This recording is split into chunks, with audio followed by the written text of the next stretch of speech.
All right. Recording, but you're welcome to interject and comment and ask your questions as you feel free. Okay. Good morning. Why don't you close the door, please, if you mind? Okay. So welcome to the CHAROSES files. We're not going to do a whole introduction to the Rebbe's Haggadah and the nature of it. We spoke about that many times.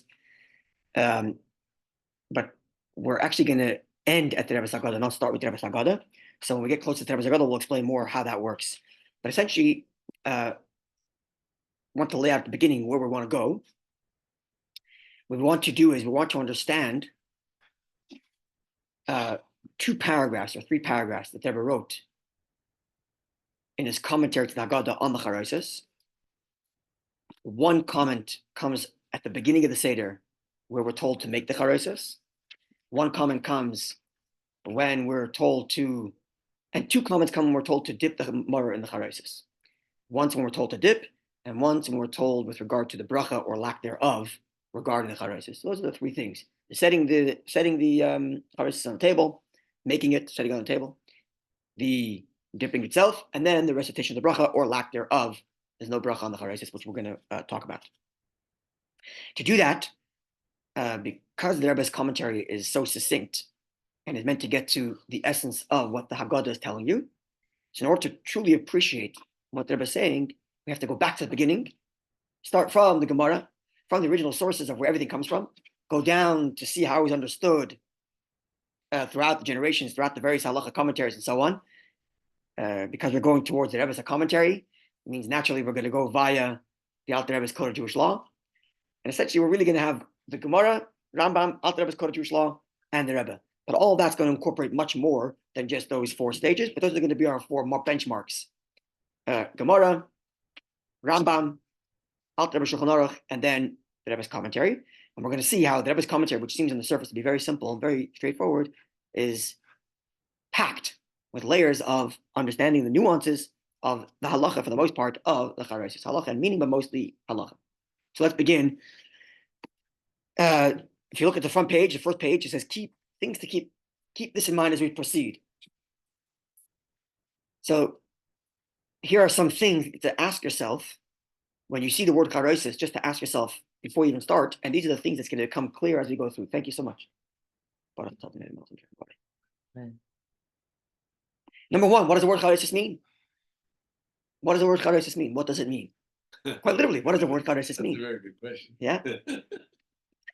And what's an apple? What does the word apple mean? Well, okay, that's a good question, what that means. But with CHAROSES, it's even more complicated because it's not just a question of like philosophical question of definitions or like, what is an apple, but it's also a very practical one, because it's not as if there's a universal ingredients for CHAROSES. So let's say hummus. Hummus is blended chickpeas. Okay, so you want to add lime, you want to add coriander, you want to add garlic, whatever. But essentially, it's a dip made out of blended chickpeas. What's CHAROSES made out of? Every community has a different recipe. So we don't even know what CHAROSES is. Okay, we'll get to that. Yeah, first thing to keep in mind. Number 2, is CHAROSES a mitzvah? What's it there for? Is it a custom? Is it a mitzvah? What is it? It's not a mitzvah, really. Okay, we'll find out. Is it a custom? Is it what is it? In terms of the halacha, how do we classify this? Matzah is a mitzvah. Some says eat matzah. Maror is a rabbinic mitzvah. The sages say eat maror to remember the bitter herbs and to remember the maror they used to eat when they had the Korban Pesach. Okay, we spoke about that last year a lot. What's CHAROSES? Number 3, what's the purpose of CHAROSES? If it is a mitzvah, what's it for? If it's not a mitzvah, what's it for? Then number 4, which gets really to number 1, what are the core ingredients of CHAROSES, if we're going to define it? And then what are the secondary ingredients, which gives us all the variation of custom. Number 5, how and when should it be prepared? At the beginning of the Seder, middle of the Seder? We're going to find out maybe it's a combination of both. Okay. Number 6, how and when should it be used? So we, at least in Chabad, the custom is we only dip the maror in the CHAROSES. Rambam rules, for example, to dip the matzah in the CHAROSES as well. Some people, the Rambam also says to dip the karpas in CHAROSES. So when to use it? When to actually use the CHAROSES? Not quite clear. All right. So What is Chabad then? we only dip by maror and korach, the maror of korach as well. But basically only maror, basically. You can press the lights over there, turn them back on. Okay, so let's now unpack all this. And let's remember, this is an important component which is not to put the, oops, what's going on over here? Here we go. Okay, that's better. Not to put the horse, what's the expression? The cart before the horse. Yeah. Why am I saying that? Because here's what happens. We already know certain things about CHAROSES because we do it every year. And you're going to read something that might contradict what you know and what you do. And you're like, hey, what do you mean, Rebbe Levi? Don't we always do this? Relax. What you do is based on this. So to ask a question based on what it says here, to ask a question on what it says here based on what you do is to put the cart before the horse. The question is not why what we do what we do. The question is not why the source says X if we always do this. The question is reverse around. Why are we doing this if the source says X? Right? Because this is the source. This is the original source. So it may not match yet to what we actually do. By the time we're done, it will. At the beginning, it may not, and we have to keep that in mind as we go forward. All right, so let's begin. The CHAROSES starts in a Mishnah. The Mishnah is the earliest source for all of rabbinic tradition. Right? Everything before that is word of mouth. So this is the earliest Torah Sheba'al Peh is the Mishnah. Says the Mishnah. This is the Mishnah in chapter 10 of Pesachim, Arvei Pesachim. The last chapter, which we had occasion to learn here at this table every morning for quite a while, and you can go online and find hundreds of shiurim on Arvei Pesachim. We finished almost the whole thing. Essentially, what Arvei Pesachim does is it takes you through the evening of the Seder, starting with the afternoon, preparing for the Seder, not to eat matzah, not to eat food so you have a good appetite, and then takes you through the entire Seder process. The Mishnah before this says, with regard to Kiddush, sorry? Quickly.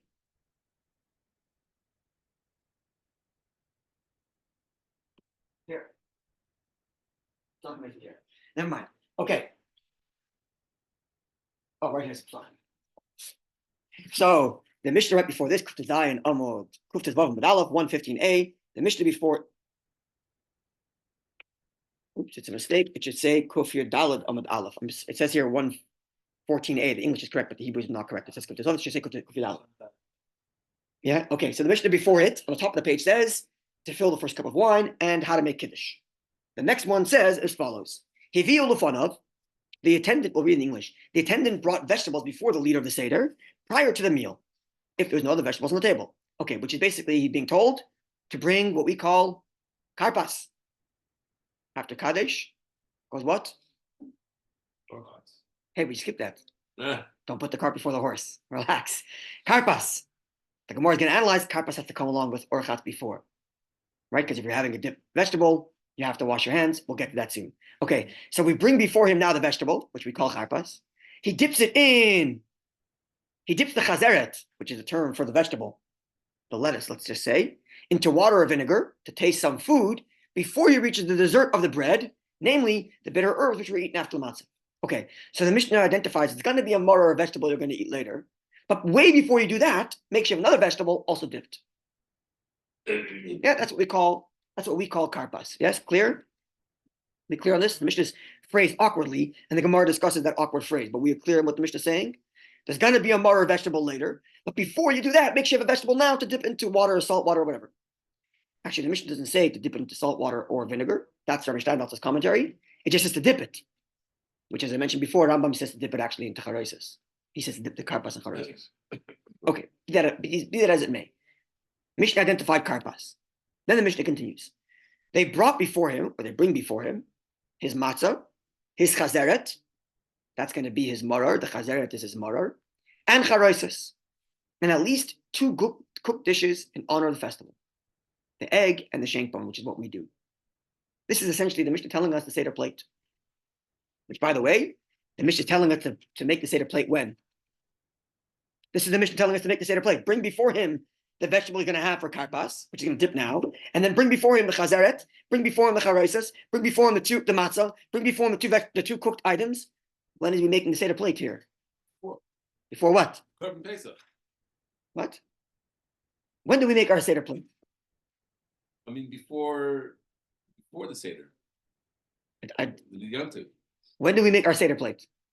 We usually do it in the afternoon. With the Erev Pesach. You set your plate on the table? Not on Shabbos, but I'm saying I can do it at night. Before Kiddush. Yeah. In other words, what did I tell you the Mishnah said before this one? The Mishnah before this said to do what? Bring it before. Make Kiddush. And then it says to bring it. the oh, good kasha. Why we do that? Subject for another time. But the Mishnah seems to imply that the Seder plate is actually brought after Kiddush. Following? Yeah. You caught me following? But we're going to put that aside because it's not our subject for today. Okay, so we're told now to bring your Seder plate, which includes your karpas, which you're going to be eating now, in addition to the fact that later you're going to be eating another vegetable called maror. Make sure you bring the rest of your Seder plate, which is your matzah, your chazeret, which is your maror, your charoshes, and 2 cooked dishes. And then the Mishnah says, the Tana comments that this was the practice, bringing charoshes, although eating charoshes is not a mitzvah. Afal pi she'ein charoshes mitzvah. Yeah, even though charoshes is not a mitzvah, nonetheless, still have to have charoshes at the table.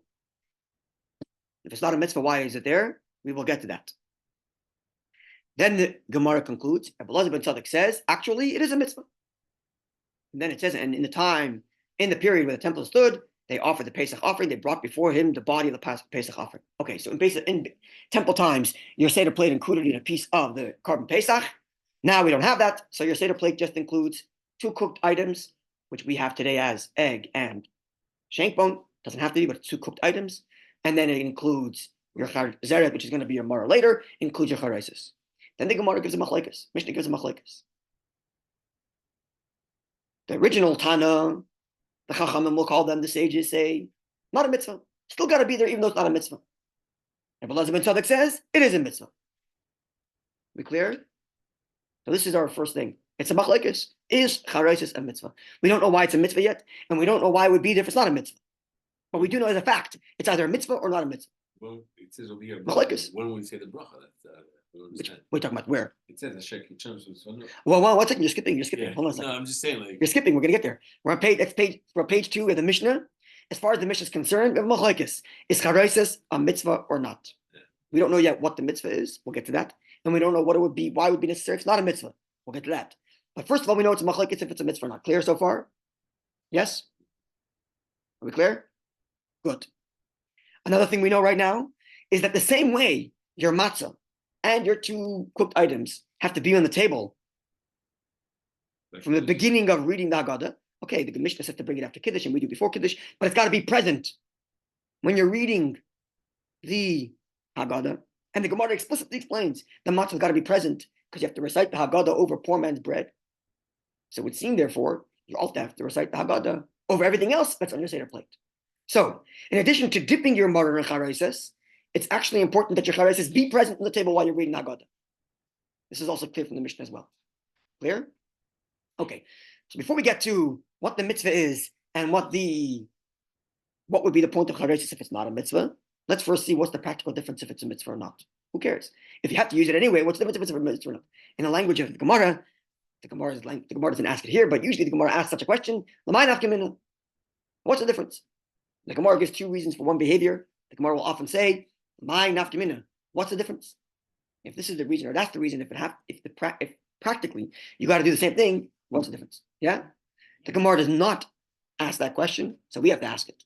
What's the practical difference if your charoshes is a mitzvah or not? Before we get to what that is, clear? So let's now go to page 3. Your practical difference. So now we're reading a Talmudic commentary. That's a Rambam in his commentary to Mishnayos. It's important to note the following historical anecdote or fact. Rambam, as I'm sure many of you know, born in Spain. Yes? Okay. He's born in Spain. At a young age, Spain is overrun by the radical Muslims called the Almohads. That's what they're called, the Almohads. And they threatened forced conversion on the Jewish people or expulsion. Many Jews, led by Rabbi Maimon, Rambam's father, Moshe ben Maimon, Moshe son of Maimon. Rabbi Maimon was the Dayan of Cordova. And he said, everybody, bounce, we're leaving. We're leaving Spain. And they did. Rambam is a young man. It's during this period, when he runs away from Spain, that he writes his commentary to the Mishnah. Wow. During this period. I'm making this point, I'm emphasizing this point. We'll see soon it's important to know why that's at this time in life that he's writing his commentary to the Mishnah. What is his commentary to the Mishnah? Essentially, it's a commentary as follows. Rambam's life work is to make Torah available to everyone. That was his life mission. So the Gemara is very complicated. Besides for a language barrier, literally, if you don't speak this strange dialect that's made up of Aramaic, Hebrew, and some other languages mixed in there, it's very hard to follow the Talmud. Aside from that, it's legal jargon. Sometimes one word means a whole phrase. And to know how exactly to parse, there's no commas or periods or paragraphs. So to parse through the Gemara on your own takes a lot of training. So it's a very serious bar for entry for anyone who wants to learn Gemara. Mishnah is much easier. Mishnah just states, fact, so-and-so said X, so-and-so said Y. Much easier to read. But you're missing so much if you don't have the Gemara. So Rambam decided he's going to make a condensed, elucidated, simplified, running commentary to the Mishnah that succinctly puts together the entire Gemara. And he wrote it in Arabic, because that was the common language.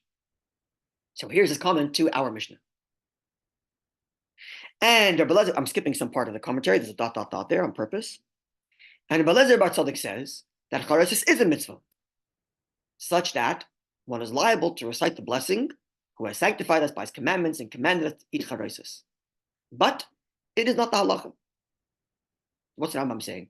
What's the practical difference if you believe it's a mitzvah or not? Whether you make a bracha. If it's a mitzvah, then just like every other rabbinic mitzvah, you have to thank Hashem for the mitzvah, for that mitzvah. So if CHAROSES is a mitzvah, then you have to make a bracha. There are other commentaries and want to take it so far and say, if it's a mitzvah that you're making a bracha on, you got to eat kazayas.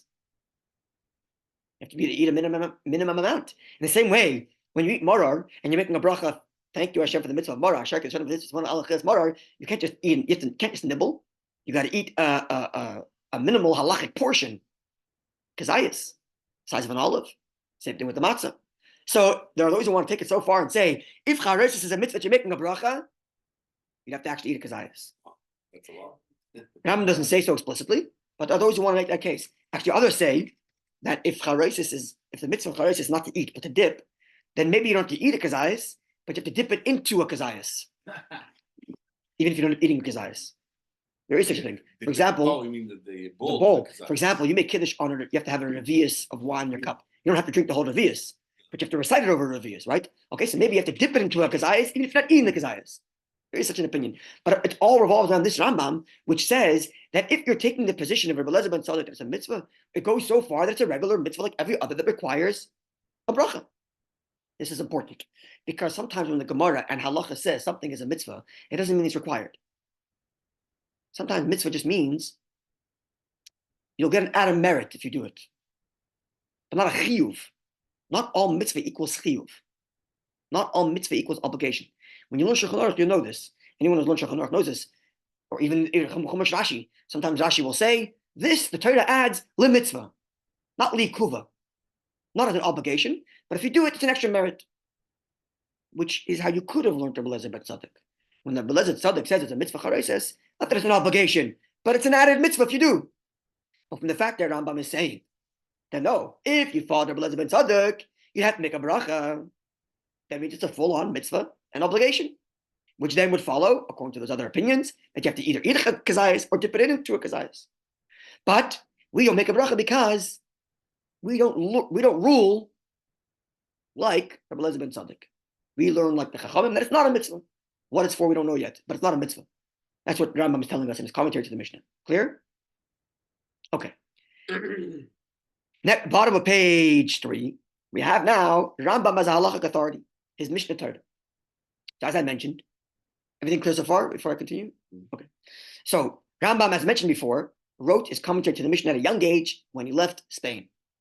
His Mishnah Torah, which is his 14-volume book of halacha, he wrote later on in life, once he already settled in Egypt, in Fustat, much later in his life. And it was written in Hebrew. It was also meant to simplify all of Torah law, to make it accessible for everybody. He writes explicitly in his introduction, it's kakot and kagodol, that these are halachas that are available for everybody from young to old can read these and know the halachas. It's written in very simple, basic Hebrew, not Arabic, because he wanted it, I guess, to live beyond his generation, and not just for the people in his time.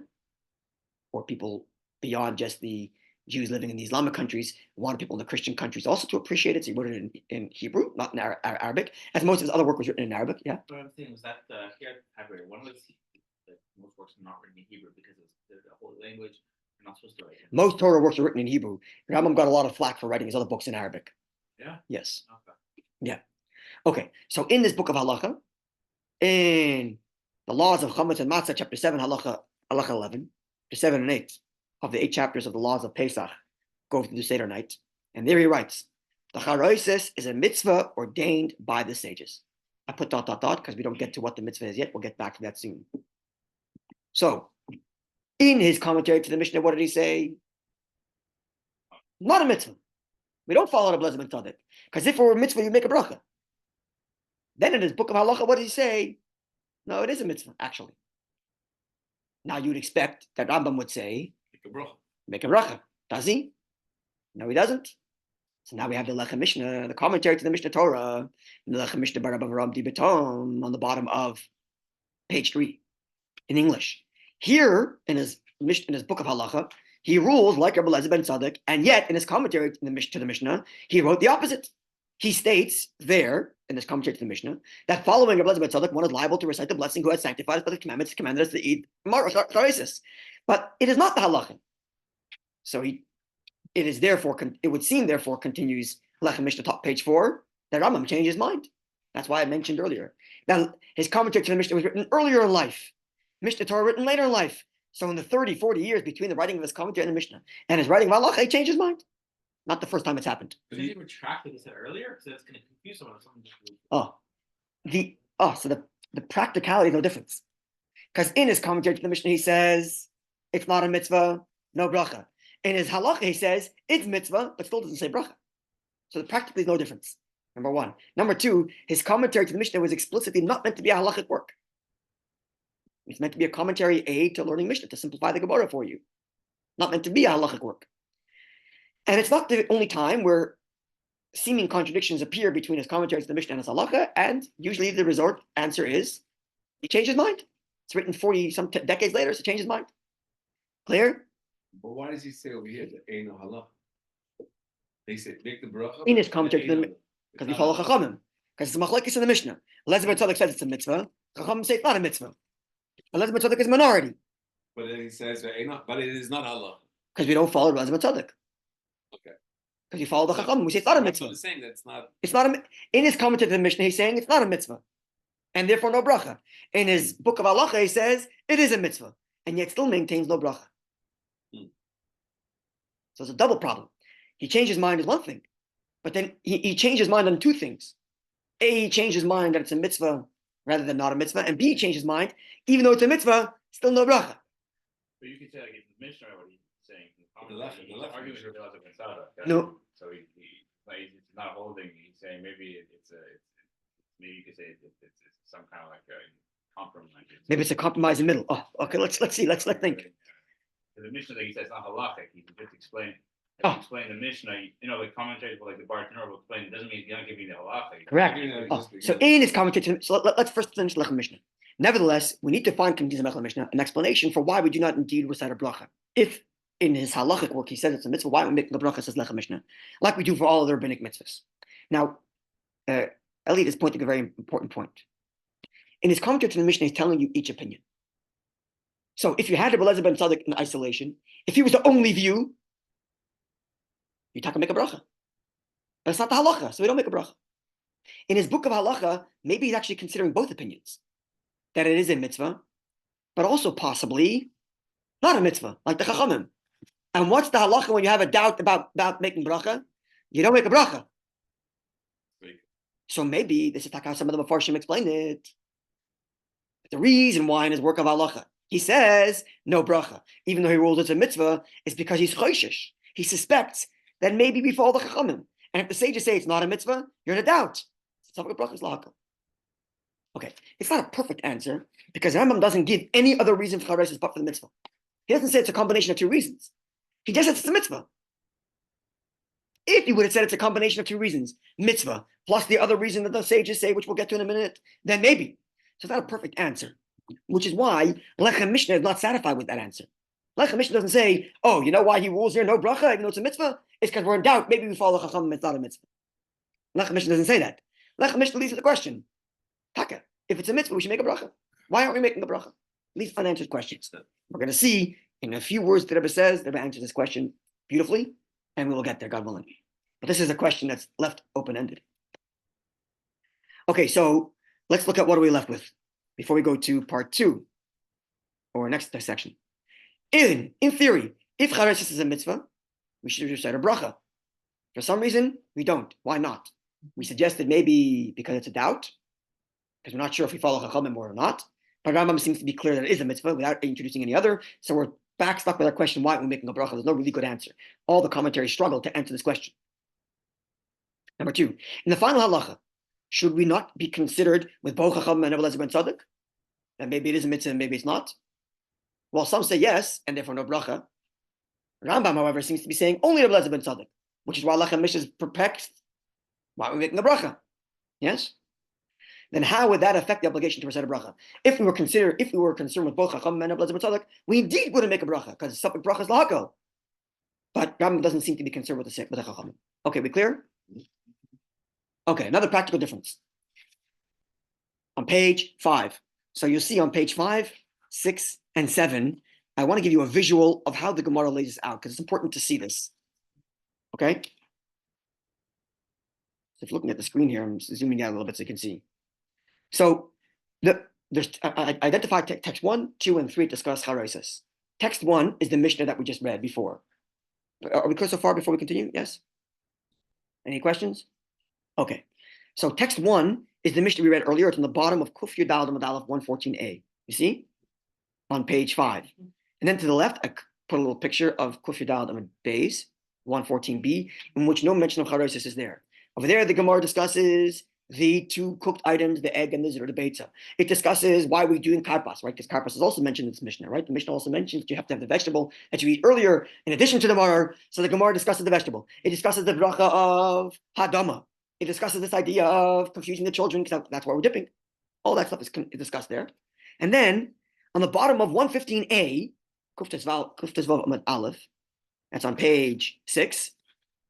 You see I put the arrows there. Kuf Tezvav Amud Aleph to Kuf Tezvav Amud Beis. In middle, the Gemara interjects a discussion about CHAROSES. We're going to read that section soon. Right? So in the context of karpas, the Gemara throws in a discussion about CHAROSES. Okay? That's text 2.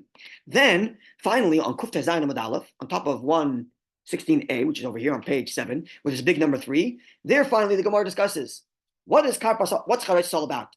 One opinion says it's not a mitzvah, then why are we doing it? Other opinion says it is a mitzvah, what's the nature of the mitzvah? That's finally where discussion comes. Which means you have the Mishnah, which has a machlokes if it's a mitzvah or not. Then you have the Gemara at the end, which explains what the meaning of that machlokes is. But in middle, while discussing karpas, there's another interjected discussion about CHAROSES. Okay, we're not going to read them in order because they actually don't really align on top of each other equally. So I'm going to be selecting different parts from different texts and organizing them according to topic. That way it becomes more clear. So first, what we're going to do is on page number 8, which is primary source number 3, right? First, we're going to go to the end, source number 3, where the Gemara discusses what is CHAROSES all about. We're going to read the part where the Gemara explains why is it there if it's not a mitzvah. And then we're going to go to source 2, which makes a comment about CHAROSES if it's not a mitzvah. Clear? Clear on what we're doing? Yep. All right, so let's begin then. Primary source number 3, so that's the Gemara on Kuf Tezayin Amud Aleph 116a. The Mishnah states, reading the English, that they bring the CHAROSES to the leader of the Seder. Although eating CHAROSES is not a mitzvah, that was the Chachamim's view. The Gemara asks, and if it is not a mitzvah, for what reason does one bring it to the Seder? It's not a mitzvah, what's the point? Ami said, it is brought due to the Kappa in the bitter herbs, which is neutralized by the CHAROSES. Kappa, we'll see in a minute what that is. Kappa is a health concern. There's a health concern in the CHAROSES. In the maror, eating maror straight contains a health concern, and dipping it in CHAROSES neutralizes it. Okay? Whatever CHAROSES is, we don't know what that is yet. Yeah? So in this regard, Rav Asi said, the remedy for one who ate the kappa and lettuce is to eat a radish. The remedy for the kappa and radish is leeks. The remedy for kappa and leeks is hot water, and the remedy for kappa and all vegetables is hot water. More comments. In the meantime, while one is waiting for someone to bring him the remedy, let him say the following incantation: Kappa, Kappa, I remember you and your 7 daughters and your 8 daughter-in-laws. Go figure. So it's a health concern that is neutralized by other health natural remedies. Yeah. And morer, by the way, there's 5 options for morer. So which of these 5 options has kappa in it? It seems like it's the lettuce one. So what if I don't have lettuce? Do I not have to have CHAROSES according to this opinion? It's only lettuce that has kappa. Moreover, if it's Tuesday night and I'm having lettuce, is there no kappa there that I have to? Maybe I have to have CHAROSES on Tuesday night also to neutralize kappa. So what makes it special for the Seder? These are major questions that a lot of the halacha, a lot of the commentaries discuss. Yeah. What's the deal? Kappa is a health concern. We'll see in a second what that is. 2 different opinions as to what the health concern is. But it's a health concern that's neutralized by CHAROSES. Yeah. Good. What I say? Have a good day. Yeah. But this is kappa. All right. So this is the chachamim. Why do we have CHAROSES? For kappa. Now it's back to source 2. Source 2, as I mentioned, was a discussion on karpas. Now, karpas, we eat a potato or a leek or an onion, and we dip it in salt water and vinegar. That's not the essence of karpas. Karpas is not for our discussion now. Maybe next year we'll do the karpas files. but karpas essentially is to do any kind of dipping in order to arouse curiosity from the children. That's what karpas is. Any kind. Even you could, says the Mishnah, use lettuce, which is your morar, and dip it in CHAROSES. Even though you're going to be doing the exact same thing later to fulfill your obligation for morar, in theory you could do that also for the first. How you do that? Good question. When you do the brachas, not for now. But in theory you could do that as well. And Rambam indeed says something similar to that. But didn't we say that you dip it in salt water for? It's our custom. Our custom. It's our custom. The essence of the mitzvah is to do a dipping to invoke curiosity. So in theory, it could be lettuce and CHAROSES also, which means in theory at karpas you might also have an issue of kappa, right? Because if you're eating lettuce, just like you would on Tuesday, you have a kappa issue. So if you're eating lettuce for your first vegetable for your karpas, then you also have to have CHAROSES and worry about kappa. In that context, says the Gemara like this. This is source 2. So now we're going back a page to page 115a, b, right? We saw the visual. So source 3 is earlier.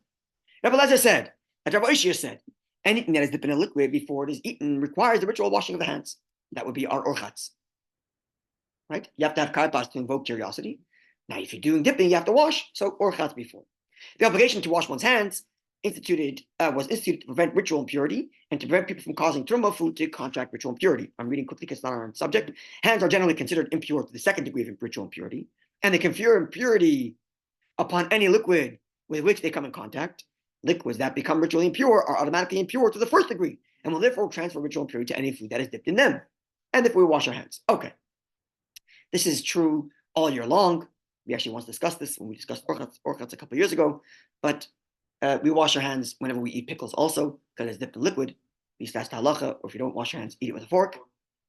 Because touching it renders impurity, so we wash our hands. All right. So now says the Gemara, Papa said, learn from this halacha, which requires the washing of hands before you do your dipping of karpas, that for this lettuce on Pesach, assuming you're using lettuce for karpas, one must submerge it in the CHAROSES, submerge it, not just dip, but completely submerge it in the CHAROSES due to the kappa and lettuce. For if it could enter your mind that one need not thoroughly submerge lettuce in the CHAROSES, why do I need to wash the hand before eating the bitter herbs? He did not touch the liquid with his hands, and therefore would not render it ritually impure. So if I have to wash my hands before karpas, it means the entirety of the karpas is wet, which means in order to neutralize kappa, I have to submerge the CHAROSES completely in the CHAROSES. Yeah? If it's a mitzvah, do I have to do that?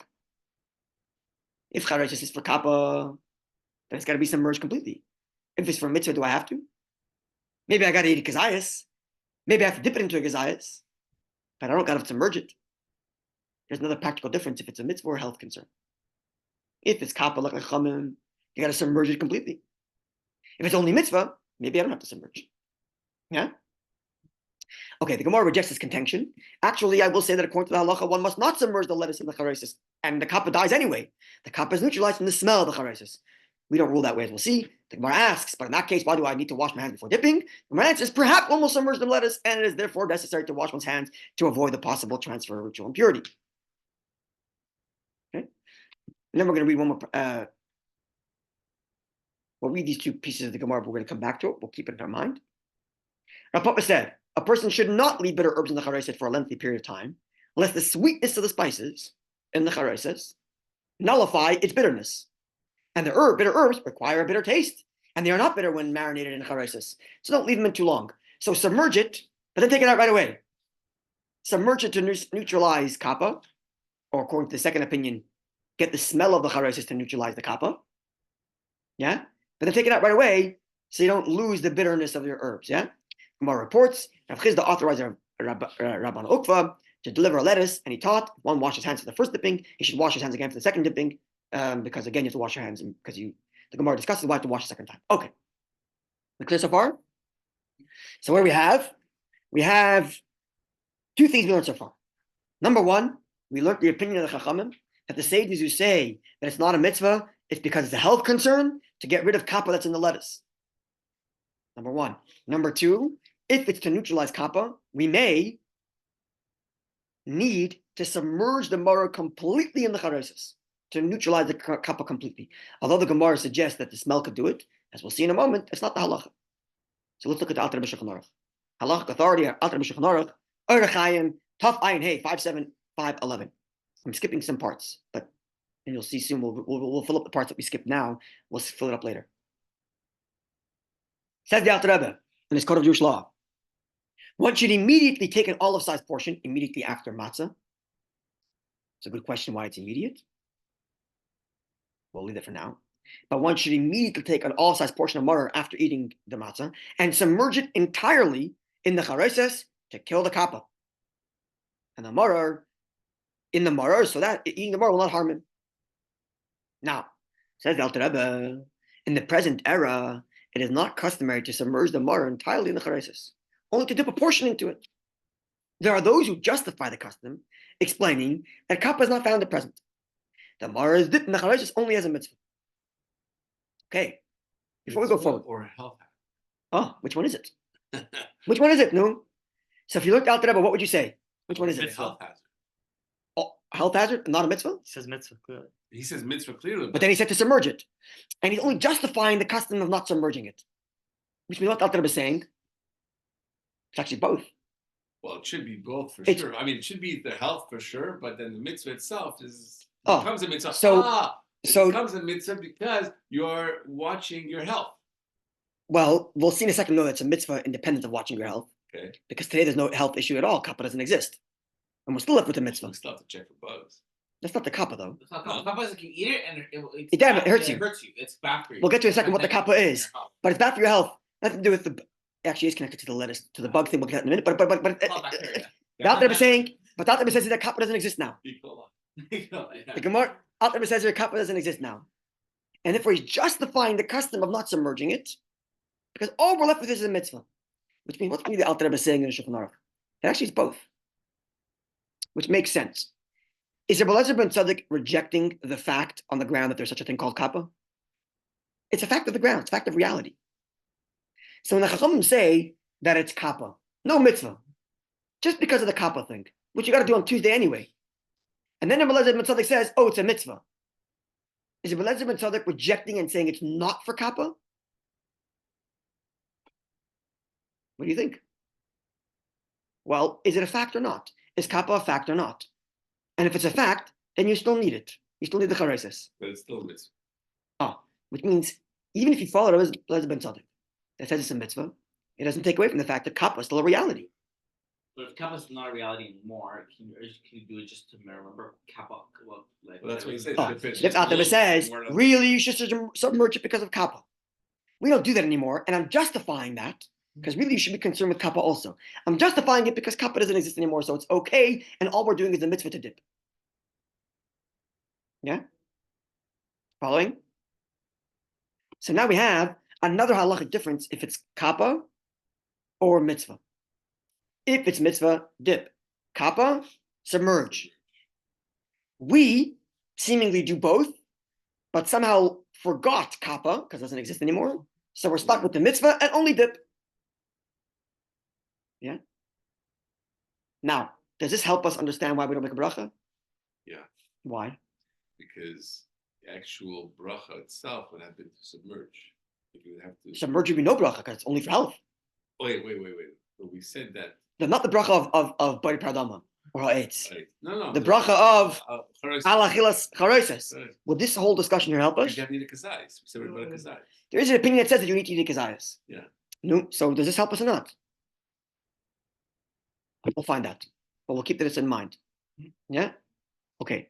So we'll do one more section before we take a break till next week. We'll do one more section. Page 11. What is Kappa? Commentaries to the Talmud source 2. Source 2 is the first time the Gemara mentions Kappa. Very important. This is why I showed you the map. So you see how the map of 1, 2, and 3 that I showed you on the pages there. Yeah. So you have the Mishnah, Machlokes. Yeah. Then the Gemara discusses Karpas, and in there throws in this idea that you have to submerge it completely because of Kappa. No mention of a Machlokes between Elizabeth Tzaddik and Chachamim. Only later, when the Gemara discusses Karpas, it says, CHAROSES, it says, if it's not a mitzvah, what's it for? Answer Kappa. If it is a mitzvah, what's it for? The Gemara is going to think the mitzvah is for, right? Which means, from the fact that the Gemara, by the time of Karpas, mentions Kappa without any rejection from Elizabeth Tzaddik, further supports the contention I just shared with you that even if Elizabeth Tzaddik, because it's a mitzvah, agrees that Kappa is a factor. That's the reality on the ground. Kappa exists. And where's the explanation for Kappa in the Gemara? None. None. Commentary, what Kappa is? None. Commentaries tell us what Kappa is. So we have Rashi on page 11. Rashi, lived in 1040 to 1105 to our friend, states that Kappa is a kind of poison. It's a kind of poison. Rabbi Hananel, in the 11th century, who lived in Kirawan, North Africa, states that Kappa is a kind of worm. Now, this is where it connects to the subject of bugs, because you're dipping into CHAROSES. It kills the worm. Are you allowed to eat dead worms? No. So how are we allowed to do this? Good kasha.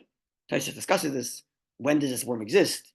Is the worm there before the lettuce is cut off? After the lettuce is cut off? A whole purple, which we're not going to get into at the moment, because it's way too much. The subject, if we want to go down the Kappa route of analysis, we would have a whole other section to discuss what Kappa is and how the halacha works with that. But we're not going to, because we just learned Kappa doesn't exist anymore, and we're left basically with mitzvah. Yeah. And the Rebbe is going to take that even further, that we're really left with only mitzvah. The CHAROSES kills it, but the CHAROSES, you can't make CHAROSES because it has no. Because they're dead bugs. Right. No. Okay, Tosfos discusses that again. Now, Rabbi Hananel of Kirawan, I'm going to add, I don't know if this is why, but as we're going to see, most halakhic authorities follow Rabbi Hananel that it's a worm. And this is indeed the Alter Rebbe that we quoted earlier, Alter Rebbe 57511. We quoted that one earlier where he said that really you should submerge it. But I'm going to justify not submerging it because today there's no kappa anymore, right? That in the middle he explains what kappa is. Pirush min telas yesh b'marav u'meis adei CHAROSES. Refers to a type of worm that infests marar. CHAROSES kills it. Okay, so we have that. Now I don't know why the majority followed Rabbi Hananel rather than Rashi. It's just interesting to note that Rabbi Hananel was a much more direct link to Babylonia than Rashi. First of all, he is earlier, right? He's earlier than Rashi. They're both in the 11th century, but Rashi's in the second half of the 11th century, 1040 to 1105. Rabbi Hananel is earlier. Rabbi Hananel lived in Kirawan. Kirawan is a city in North Africa that for many, many years served as a bridge between Babylonia and Europe, and North Africa and Europe. Babylonia being the center of Torah in the Talmud and even after the Talmud, the times of the Gaonim, and many of the letters from the Gaonim to the Jewish world outside goes through the city of Kirawan to the teachers of Rabbi Hananel. So maybe he had some sort of tradition that's more traditional, linked to what they knew about what's going on in Babylonia. Even though Rashi is 2 steps removed from Rabbeinu Gershom, who himself was came from Babylonia, but maybe Rabbi Hananel could be a little closer linked to Babel. Maybe, I don't know. But bottom line is, it's a kind of worm. Okay, so what are we left with? And God willing, next week we'll pick up with part 3, which is what's the nature of the mitzvah. Because really what we're left with is the mitzvah, because Kappa doesn't exist anymore. So what are we left with? If Kappa still existed, We have to immerse the entire Mara CHAROSES. Yeah. You use a force. Whether CHAROSES was a mitzvah or not doesn't matter. If Kappa was a reality, you have to submerge it. Which is why the next point I write. Is there a reason to assume that Rebbe Tzadok would ignore the health concern? No, seemingly he would. He says also a mitzvah. Number 3, Kappa is no longer a factor, so we can justify the practice that we do not immerse the whole Mara. Yeah. And that's based on there's a tzaddik that it's not a health, that it's not. That's a mitzvah. But it's not a health concern. But Rambam Paskin's a mitzvah. He didn't say, see, that's the thing. That's what I'm asking. When Abelazar said it's a mitzvah, is he rejecting and saying there's no such thing as He Kappa? doesn't mention It's a fact of life. But he doesn't mention it. It could be But, so, because he could be possibly agreeing that it's a thing. yeah, because it's a fact of life. Let's look at the language of the Mishnah again. Go to page 2. Look at the language of the Mishnah. He viewed the fun of on the Hebrew side. He viewed the fun of matzah v'kazeres v'charosis shnei tafsilim. Af apish ein charosis mitzvah. Rebbe Lezer ben Tzadok Omer mitzvah. So when he says it's a mitzvah, he's saying not what you said, but what I said, or in addition to what you said, it's also a mitzvah. Because Kappa is a fact of life. Is he not worried that you're going to die from Kappa? Like, what's going on? If you eat the lettuce on Tuesday, would you not have to dip it into charetz and deal with Kappa? According to Rebbe Lezer ben Tzadok, you would. So which means it's not that Rebbe Lezer ben Tzadok is saying Kappa doesn't exist, but he seems also a mitzvah component, and all we're left with is a mitzvah component. Right? But not that there's no such thing as Kappa. In fact, there's even opinions which say that the Chachamim who say Kappa also agree it's a mitzvah, but Kappa is the primary reason. Go figure. But we'll leave that alone. But it's clear from almost all the commentaries that Lezer ben Tzadok agrees that Kappa is a reality. It's a fact of life. I just don't get how you would dump something and something else to get rid of this Kappa, which is if it's this worm. How does one thing? How does the radish get rid of it from the lettuce? And how does it like? Okay, I can't tell you. And how does making an incantation about sons and daughters do that also? Or daughters and daughters-in-law? I don't know. I can't tell you. But I'm going to show you. There's one more thing to consider here. 1 second. Where did I write that? Okay, this we'll leave this here for now. So in summary, what do we have? We have a few points. Number 1, we still need to understand all of this further pushes the question, why aren't we making a bracha on the CHAROSES? Yeah. All we're left with is a mitzvah. Why aren't we making a bracha? Why aren't we making a bracha? That's really going to be our big question that we're going to get to when we get to the Haggadah. Because we're slowly eliminating all other things but mitzvah. God willing, next week, we'll unpack what exactly the nature is of this mitzvah. What is it? What's the nature of this mitzvah? What does it mean? And that will help us understand the ingredients. And then we'll get to the Haggadah, God willing, next week. Right. Wonderful day, everybody. Good luck.